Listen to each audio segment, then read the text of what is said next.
영화 공부했었고 이제 영화. 이제 학부는 다른 학교였는데 영화 공부하다가 이제 일을 그 스타일리스트로 저는 시작을 했었어요. 옷에 대한 거나 스타일링에 대한 고민들을 쭉 하면서 계속 공부하고 지속 가능한 패션과 연결해서 스타일링 하면은 계속 패션계를 생각하기가 쉽잖아요.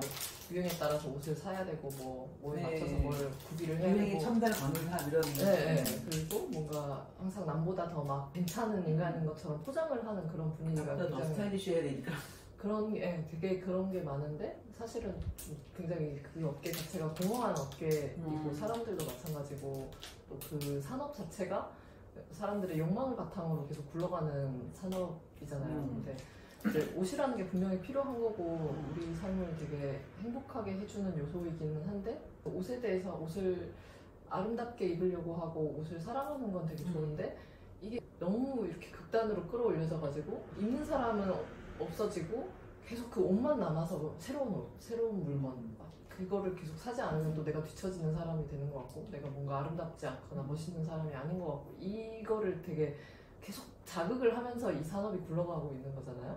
그러면서 발생하는 게 너무나 많은 옷들이 만들어지고 버려지고 샤넬 이런 데서도 60% 이상을 못 파는 거는 다 태워버리거든요.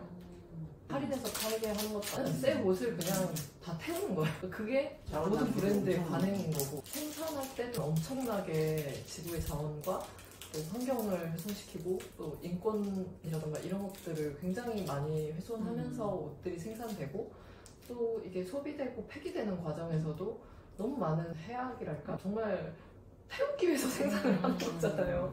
너무 말이 안 되는 거라는 생각이 들고 그런 근본 원인은 뭔가라는 생각을 하면 계속 지금 내 자신의 모습이 불완전하고 아름답지 않아라는 메시지가 계속 사회적으로 너 지금 나이 들었잖아, 너 늙어가고 있잖아, 너 살쪘잖아, 너 키가 작잖아, 너 말랐잖아. 어떤 형태의 몸이나 외모를 가졌건 간에 부족해라는 메시지를 전달을 하니까 또 그 부족함을 메꾸기 위해서 소비를 하는 거고 그리고 또 옷의 문제가 썩지 않는데 썩지 않으니까 그러면 사실은 구매를 하지 않아도 되는 물건이잖아요. 그렇기 때문에 이게 욕망의 산업이 되는 거죠. 이제 청바지가 스키니를 하나 사면 30년도 입을 수 있어요. 진 같은 원단을. 그러면 그 안에 물건을 팔아야 되잖아요. 그러니까 이게 라인을 이게 소용이 없는 지금 유효하지 않은 디자인이라는 메시지를 또 만들어내고 그러니까 자꾸 유행이 만들어지고 그러니까 정반대로 가는 거잖아요. 지금 스키니가 그러니까 2005년부터 15년 정도까지 10년 정도가 스키니가 유행이었거든요. 그 전에는 또 와이드 팬츠였고 2015년부터 지금 또 2024년이잖아요. 거의 9년 가까이 10년째 지금 또 와이드한 실루엣들이 유행이잖아요. 근데 이제 지금 25년 콜렉션들 내놓는 거 보면 24년에도 그렇고 지금 바지 라인들이랑이 계속 이제 슬림해지고 또 다리를 계속 강조하는 디자인들이 나와서 이제 지금 와이드한 옷들이 다 또 이제 옷장에 처박히게 될 거거든요. 분명히 사람들이 아무리 막 지금 루즈하게 입는 게 편하다 이렇게 하더라도 스키니가 다시 유행하면 또 다 스키니를 입어요. 사람들이 불편하니까 못 입을 거라고 하면서 그거는 계속 반복돼요. 80년대랑 이럴 때 스키니였고 레깅스가 그때 유행했었고 그러다 다시 힙합이라던가 와이드한 실루엣이 갔다가 또 계속 반복이니까 그런 거 자체가 어떻게 보면은 이 패션 산업이라는 것 자체가 점점 어디까지 굴러가는 건가라는 생각도 들고 이미 생산된 옷만 가지고도 지금 거의 지구인 전체가 3세대를 입어도 남는다고 하더라고요.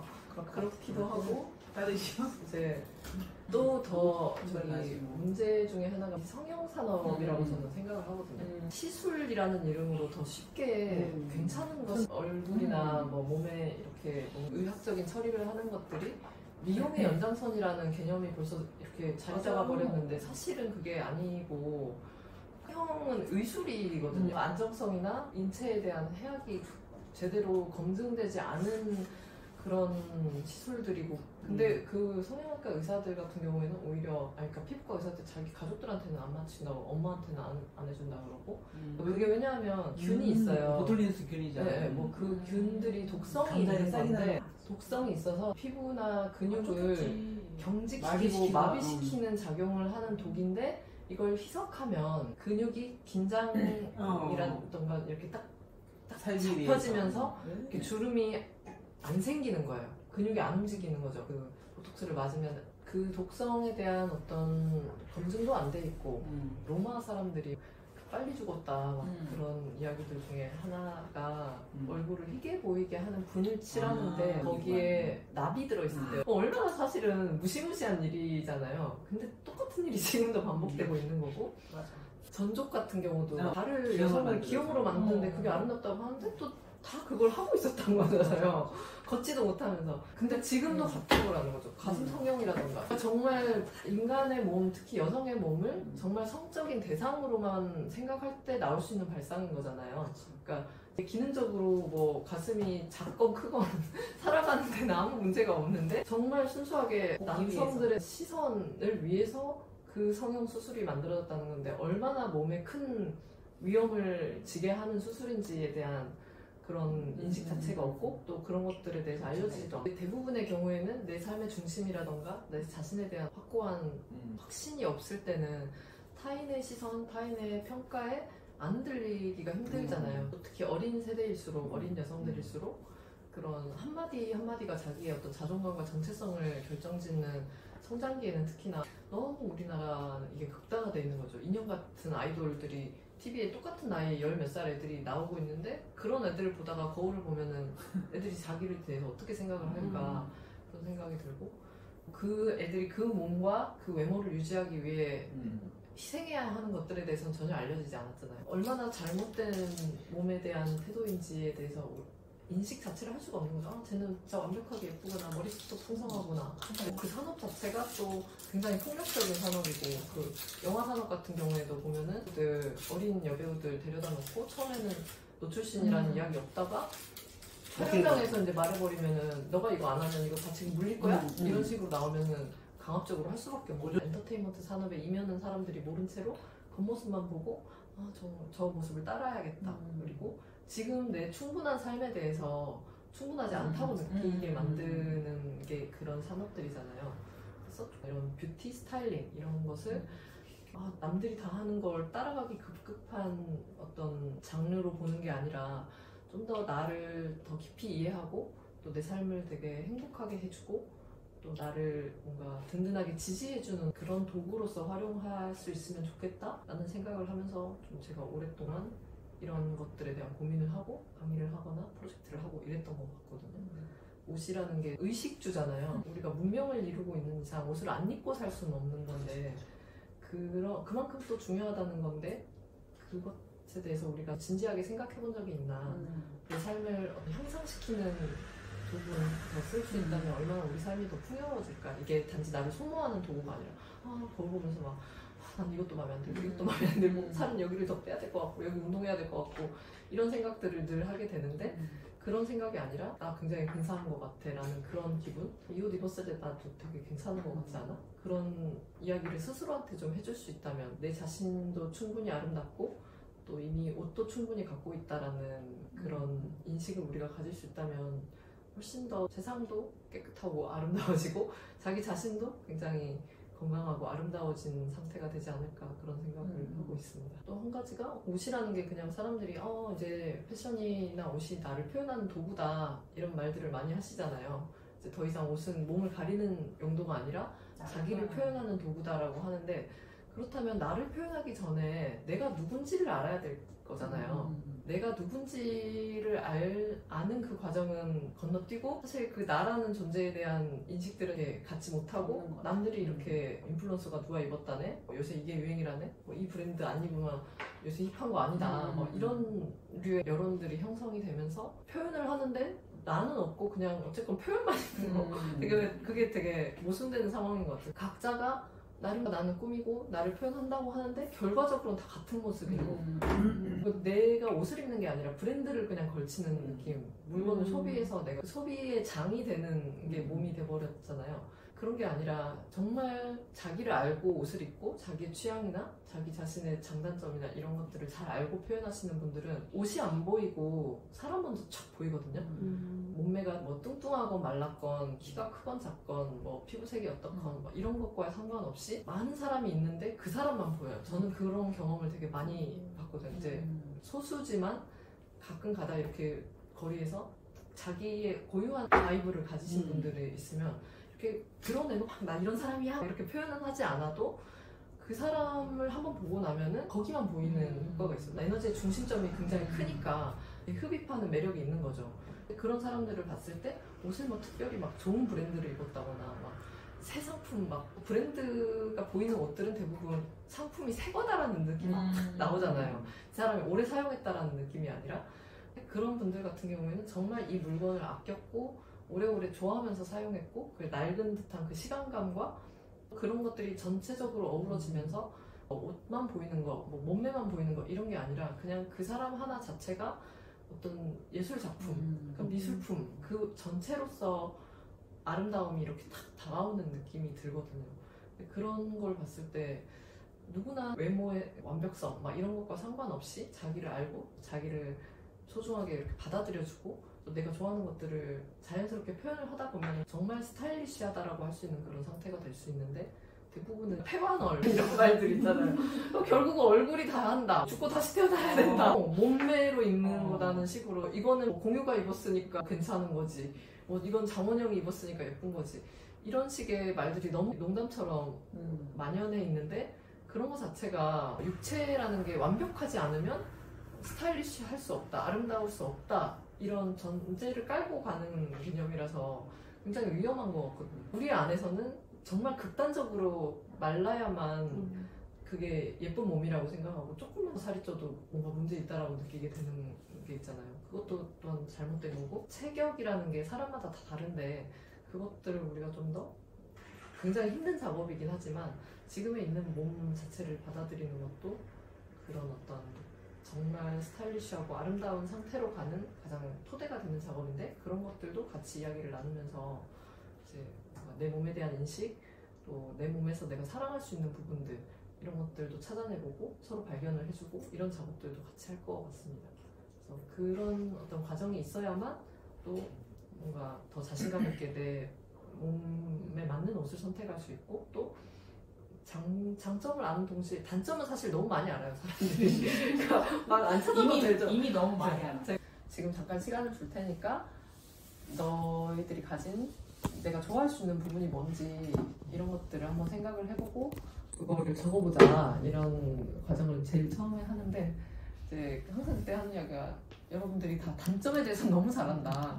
근데 사실 단점만 있는 사람도 없고 장점만 있는 사람도 없고 또 단점이라는 게 내가 생각해서 단점인 거지 사실은 그냥 그게 특징인 거잖아요. 내가 통통하다 이거를 내가 단점이라고 생각하면은 난 영원히 이거를 감춰야 된다거나 아니면 커버를 하고 아니면 살을 빼고 이렇게 생각을 해야 되고 아니면 뭐 또 내가 말랐다는 게 난 단점이다라고 생각되면은 계속해서 마른 거에 대해 콤플렉스를 갖게 되고 뭐 어디 뭐 좀 살이 더 쪄야 되는데 막 이렇게 되고 막 볼살이니 가슴살이니 막 이런 것들에 대해서 막 인식을 하게 되는데 이게 특징이라고 객관적으로 중립적으로 바라보게 되면 이게 어떤 나의 어떤 스타일링 포인트가 될 수 있고 다른 사람들과 완전히 구별되는 나 자신으로서의 어떤 멋이 될 수 있다고 생각을 하거든요.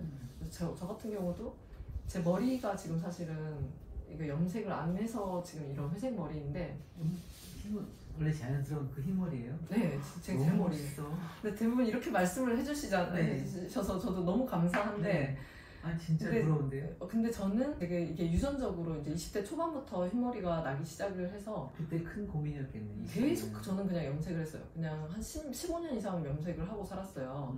거의 뭐 2주에 한 번씩 뿌염을 하니까 이게 티가 나면 안 돼. 그리고 막 여자한테 흰머리? 이거는 끝이야. 이런 인식을 갖고 있었고 이게 들키는 순간 내 이미지는 와장창 나는 거다 이렇게 생각을 하고 누가 막 흰머리 있네요? 이러면 되게 막 불편해하고 속상해하고 그랬었는데 코로나 시기를 거치면서 이제 염색약에 대한 노출이 많아가지고 알러지 반응이 너무 심했어요. 그래서 염색약 냄새만 맡아도 눈이 막 너무 아프고 막 눈물 나고 염색을 아예 할 수 없는 상태가 되기도 했었고 코로나 시기이기도 해서 뭐 사람도 안 만나고 미용실도 뭐 안 가고 이런 시기인데 마침 해외에서 고잉 그레이라고 해가지고 여성들도 이렇게 새치나 흰머리를 그대로 쭉 기르는 그러니까 염색하지 않는 그런 트렌드가 좀 형성이 됐었어요. 이제 외국 여성분들 사진 보고 너무 멋있더라고요. 그러니까 젊은 분들이나 나이 분들이나 상관없이 너무 아름답고 멋있는 느낌이 들어서 그냥 나도 한번 길어보자 라는 생각이 들어서 1년간 쭉 머리를 길었다가 한번 딱 잘라내고 단발로 이렇게 된 거거든요. 기르면서도 고민을 많이 했었거든요. 하나 막 지금 이제 마흔 그때가 딱 40 될 시기였는데 막 40살인데 이제 막 그냥 여자로서는 끝인 건가 막 이런 생각도 하고 막 온갖 생각을 다 했는데 다 자르고 나서 이렇게 하고 다니는데 오히려 막 길에서 모르시는 분들이 막 말 거시면서 막 멋있다 해주시고 다현이 봤을 때 시그니처. 네, 그래서 지금은 이제 다들 그렇게 좋게 얘기를 해주시고 그러니까 저도 더 자신감을 갖게 되고 지금은 나의 어떤 스타일링 포인트가 되고 사람들이 나를 기억해주는 어떤 요소가 되고 다른 사람들과 구별되는 요소가 되는데 그 전에는 저는 이걸 진짜 큰 단점이라고 생각을 하고 계속 감췄던 거죠. 근데 흰머리에 대한 인식 자체도 여자가 흰머리면 이거는 안 돼 이런 인식이 있었지만 그걸 뒤집어 보니까 의외로 괜찮네? 라는 결과가 나왔던 것처럼 어떤 부분들이나 그게 그냥 가치 중립적인 것인데 우리가 그거에 대해서 좋은 거야 나쁜 거야 라고 이미 늙은 건 나쁜 거야 뭐 나이 주름진 얼굴은 안 예쁜 거야 라고 그냥 이미 그렇게 생각을 해버리기 때문에 아름다워질 가능성이 사라진다라고 생각을 하거든요. 아름다운 분들은 나이가 아무리 들었어도 본인 스스로에게서 나오는 그런 중심에서 갖는 힘이라던가 풍겨져 나오는 매력이라던가 인품이라던가 이런 것들을 통해서 더 빛나 보이잖아요. 나이와 상관없이. 이미 나이 든 건 뭐 미화고는 관계가 없는 것, 뭐 통통한 거는 뭐 이미 옷 잘 끝난 거. 실패. 일단 살부터 빼고 봐라. 막 이런 것들이 있고. 저도 이거 덧니 엄청 저거라고 말 많이 들었었어요. 근데 귀엽잖아요. 되게. 늙어도 귀엽게. 나는 그게 미니님을 봤을 때 미소 지을 때 이게 되게 미니님을 결정하는 가장 예쁜 포인트라고 저는 생각을 하거든요. 광대뼈라던가 턱이라던가 이런 것도 막 깎아야 된다 우리나라에서는 그러는데 사실은 그런 이 골격 자체가 얼마나 사람을 고급스럽게 보이게 하고 그 좀 뭔가 품이 있어 보이게 하고 그런 것인지에 대한 인식이 없으면은 당연히 그걸 단점이라고 생각을 하겠죠. 근데 하지만 그렇지 않다는 거. 그래서 내가 가진 어떤 자산들, 몸이라던가 뭐 아니면 또 성격이라던가 취향이라던가 이런 부분들에 있어서 단점이란 건 존재하지 않는 거고 그냥 그게 하나의 특징들일 거인데 그 중에서 내가 좀 더 이제 내면적으로 더 표현해보고 싶고 드러내보고 싶은 특징이 있다면 그게 장점인 거고 아니 이건 드러내기엔 난 불편해라고 느낀다면 그거는 내가 생각하는 단점? 사람들이 말하는 단점이겠지만 저는 단점이라는 표현은 쓰고 싶지 않고 그거를 나만의 비밀로 갖고 있으면 되는 거다라고 생각을 해요. 나에 대해서 좀 짚어보면서 어떻게 하면은 내 자신에게 맞는 스타일링 원리를 적용할 수 있는지 그런 것들도 같이 이야기를 해보면 좋을 것 같고 나의 삶에 대해서도 이제 되짚어보는 시간이 필요할 것 같거든요. 그래서 옷이라는 게 이제 결국은 우리가 생활을 하기 위해서 입는 건데 보면은 뭔가 예를 들면 내가 앉아서 공부를 많이 하고 책상 앞에서 작업을 많이 하는 작업이에요. 그러면은 오랫동안 앉아있는다는 게 내 24시간 중에 가장 많은 어떤 할당량을 차지하는 활동이라면 거기에 적합한 옷이 분명히 필요하겠죠. 그리고 그거 외에 다른 시간에는 내가 어디 나가서 걷고 뭐 산책하고 뭐 돌아다니기를 좋아한다. 걷기에 적합한 뭐 발이 불편하지 않아야 되고 활동하기가 편해야 되고 도심을 돌아다니는 데 있어서 내가 자신감을 가질 수 있는 어떤 정도의 갖춘 스타일이 필요한 거고 또 만약에 또 아이를 기르고 있다거나 뭔가 되게 몸으로 뭔가 많이 작업을 해야 된다면 금방 옷이 더러워지고 빨리 빨아야 되고 불편함이 전혀 없어야 되는 그런 옷들이어야 되는데 그런 활동들이 분명히 내 삶을 구성을 하고 있잖아요. 내가 어떤 역할을 맡고 있느냐에 따라서 그럼 그 역할에 맞는 옷들을 미리 구상을 해보고 옷들이 갖춰졌을 때 내가 옷장을 봤을 때 입을 게 없어 막 이렇게 하는 사태가 벌어지지 않는다는 거죠. 내가 어떤 역할을 삶에서 하고 있는지 어떤 정체성을 갖고 있는지 또 그 활동들을 통해서 내가 표현하고 싶은 이미지라는 게 있잖아요. 만약에 사람 뭐 전문직이라던가 뭐 나라는 자아가 있을 거고 친구라던가 뭐 연인이라던가 아내라던가 뭐 엄마라던가 퍼스널한 그러니까 사적인 차원에서의 나의 자아가 분명히 또 있을 거고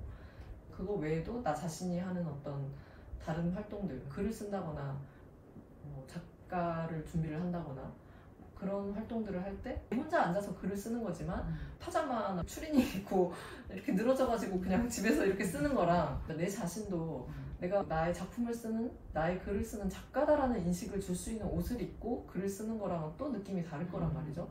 그런 어떤 활동들에 있어서 내게 필요한 느낌이라던가 내가 원하는 느낌들이 뭔지를 알아보고 거기에 맞는 스타일링을 한 번씩 찾아보고 그런 작업들도 같이 하면은 옷장을 채워넣기에 토대를 닦을 수가 있는 것 같아요. 그런 밑작업들을 하고 난 후에 이제 옷장을 구성하는 방법들, 캡슐 옷장이라던가 이제 모두가 캡슐 옷장을 구성하세요 뭐 이렇게는 아닌 것 같아요. 저는 이제 정말 최소한의 옷들을 유지하면서 거의 쇼핑을 안 하고 지금 몇 년째 살고 있는데 나름 저는 신념도 있었고 기술도 있었고 시작을 한 작업이긴 한데 그래도 좀 사고 싶은데 이거 좀 그만 입고 싶은데 이런 생각이 들 때가 분명히 있어요. 지금 광고에도 옷이 환경을 해친다 이런 말들이 많이 나와서 옷 버리지 마세요, 옷 사지 마세요 이런 광고들이 많이 나오는데 그게 이론적으로는 맞는데 어려운 작업인 것 같아요. 그러니까 영원히 옷을 사지 않고 살 수는 없는 거고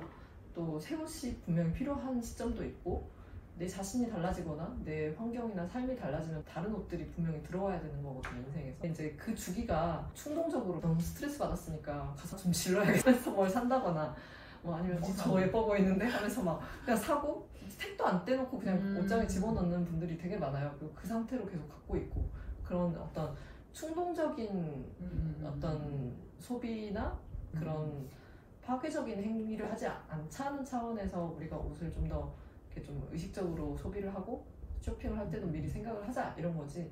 그러니까 모든 사람이 막 정말 33벌 가지고 3개월만 사세요 막 이건 힘든 일인 것 같아요.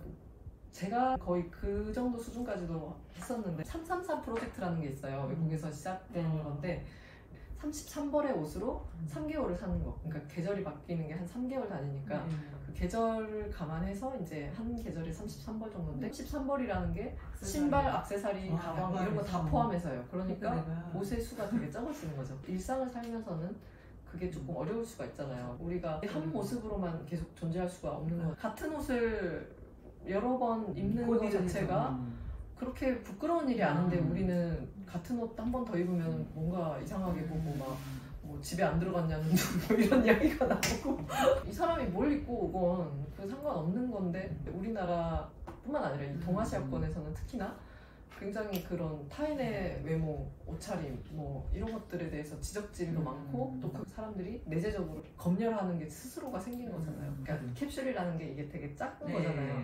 그것처럼 이 작은 거 안에 에센스가 싹 다 이렇게 담겨 있다는 뜻에서 이제 캡슐 옷장이라는 표현을 쓰는데 최대한 적게 가지면서도 내가 충분히 나를 다 표현할 수 있는 요소들을 어떻게 갖춰야 되는지 이런 것들도 같이 생각을 해보는 시간을 가질 생각입니다. 저 같은 경우에는 지금 가진 옷들이 정말 많지 않은데도 불구하고 내 자신이 아니다라고 느꼈던 옷차림은 없었던 것 같거든요. 옷을 이렇게 사놓고 관리를 하는 것도 굉장히 중요하겠죠. 맞아요.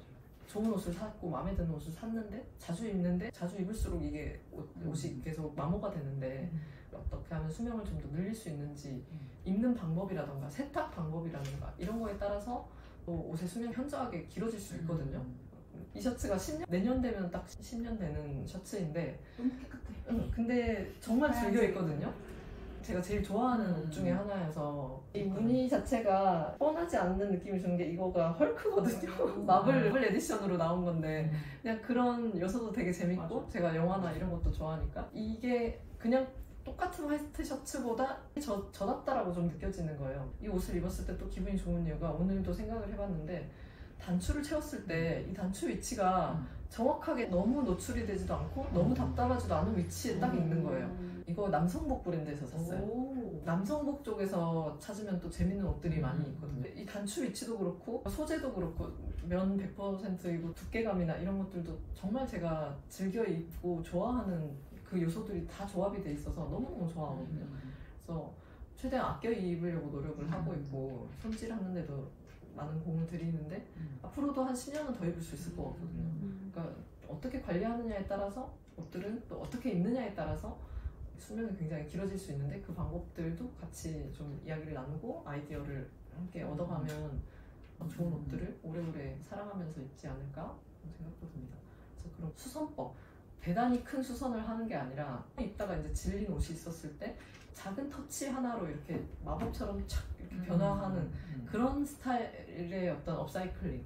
그러니까 만약에 미연님이 입고 있는 폴로 셔츠 같은 게 지금 너무 좋았는데 어느 순간에는 이거 입다 보니까 너무 밋밋한 것 같아, 지겨운 것 같아. 그랬을 때 작은 터치 몇 가지만으로 뭐 한 20-30분 안에 할 수 있는 그런 아이디어나 바느질 기술이나 이런 것들을 활용해서 확 살려보는 거죠. 뭐 음식 같은 것도 이렇게 밋밋한 색깔이 있는데 거기에 뭐 파슬리라던가 이런 거 조금 하면 되게 맛있어 보이잖아요. 색감도 예쁘고 그런 정도의 어떤 작은 터치로도 옷을 살릴 수 있는 방법들이 있으니까 이런 칼라 끝에 이렇게 조금 뭐 약간 다른 컬러로 이렇게 뭔가 조그맣게 뭔가를 대본다거나 아이립 같은 거를 막 취향이라면은 징으로 약간 락큰롤 스피릿이 있다 징을 받거나 해서 몇 개만 이렇게 해줘도 되게 포인트가 산다거나 단추를 뭐 되게 재밌는 걸로 바꿔본다거나 색상은 다른 걸로 그런 식의 작은 아이디어들로도 옷이 새롭게 바뀔 수가 있고 옷 전체를 건드리지 않고 얘를 살릴 수가 있거든요. 그런 걸 할 수 있는 기본적인 어떤 바느질 기법들, 제가 이 가방도 제가 만든 거거든요.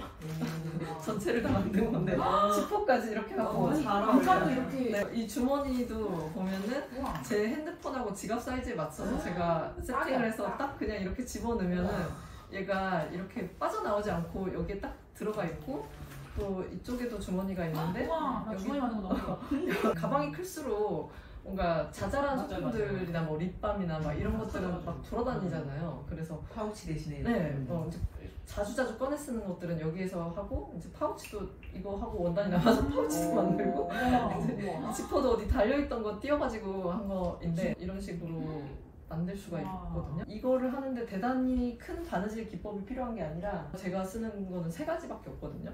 그러니까 하나가 이제 홈질, 두 번째가 박음질, 세 번째가 이제 블랭킷 스티치라 해가지고 이제 올이 풀리지 않게 하는 기법이에요. 원래는 저는 약간 만들 때 장인 정신이라 하면 뭐하고 이렇게 꼼꼼하게. 안 보이는 데까지 내가 올 처리를 다 해놓으면 뿌듯한 그게 있어서 이렇게 일단 한번 블랭킷 스티치를 가볍게 해놓고 이런 식의 터치를 하는데 소위 말하는 럭셔리 브랜드라고 하는 것들 뭐 그런 식으로 보이지 않는 바느질까지 굉장히 꼼꼼하게 해주거든요. 그런 거를 이제 사서 쓸 수도 있겠지만 대부분의 이제 저렴한 가격에 판매되는 옷들은 정말 보여지는 디자인과 색깔 이것만 생각을 하지 그런 입는 사람의 어떤 기분과 촉감 이런 것들은 배제를 하잖아요. 그래서 내 편 옷에서 하고자 하는 어떤 스타일링의 어떤 근본적인 목표인 것 같아요. 남보다 내가 최고의 트렌드 세터가 되겠어.